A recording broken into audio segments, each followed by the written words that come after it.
Hey everyone, and welcome. Today, we're diving into something that I think is a real game changer, the art of inner witnessing. It's all about fundamentally changing that conversation you're always having with yourself. And as you're about to see, when you change that one thing, well, it can change everything. I want to kick things off with his quote. Just let that sink in for a second. Does that sound familiar? That really specific kind of hollow ache you get when it hits you? That feeling of profound loneliness. That moment you look around for someone to cheer for you, or to comfort you, or even to rescue you, and you realize, nope, you're on your own.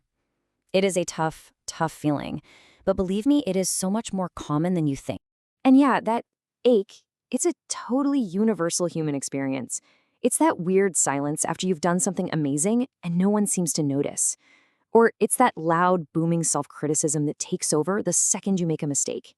It's that feeling of being completely alone right when it matters most. But here's the thing.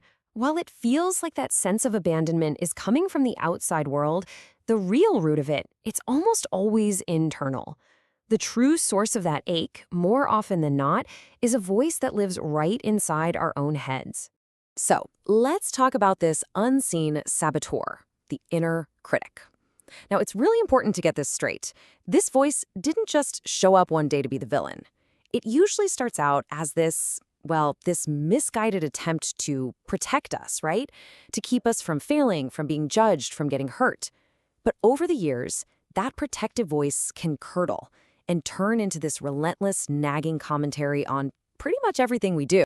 So, what does this critic actually sound like? Well, it points out every single little flaw. It's constantly comparing you to other people. And surprise, you always come up short. It loves to remind you of your past mistakes, playing them on a loop. And when you actually achieve something, it'll tell you it was just a fluke. The language it uses is just harsh and completely unforgiving. It basically reinforces that feeling that no one is coming to save you, because it makes damn sure you never, ever save yourself. Okay, that sounds pretty bleak, doesn't it? But here is where the story takes a turn. What if you didn't have to just live with that voice? What if you could actually change that entire internal conversation? This is where we learn how to become our own witness. And it's not about trying to fight the critic or shut it up with brute force.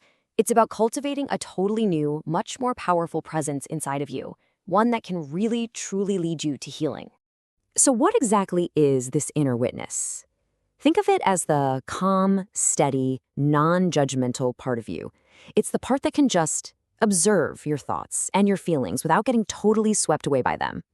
In a lot of ways, it's about becoming the wise, compassionate, and unconditionally loving parent to yourself that maybe you really needed but never quite had. Okay, let's get practical. How does this actually work in your day-to-day life? Well, the goal is to consciously transform that inner critic into an inner coach. It's about making a very active shift in real time from tearing yourself down to building yourself up. Okay, look at this difference. The critic attacks says things like, "Why did you do that? You always mess up." It's just full of blame and shame. The coach, on the other hand, your inner witness, it approaches with curiosity.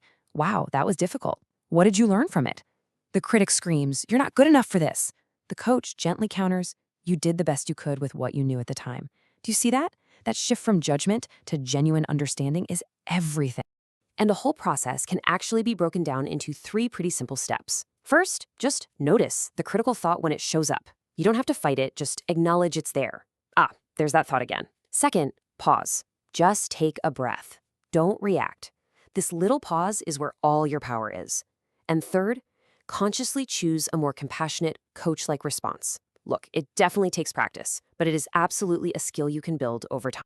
This whole process, noticing, pausing, and choosing compassion, it's the pathway to something psychologists call reparenting. It's really about consciously giving yourself the support, the encouragement, and that unconditional love that you might not have gotten when you needed it most.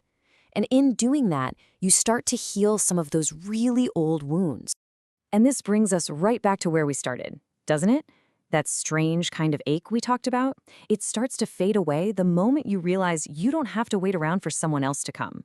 True, deep healing happens when you become your own savior, when you learn to be the one who witnesses your pain, who celebrates your victories, and who coaches you through all of your challenges. So I'll leave you with this to think about. What could you try? What could you build? What could you possibly achieve if that constant, nagging voice of criticism in your head actually transformed into your biggest, loudest, most passionate advocate? Just imagine that. The potential is absolutely limitless.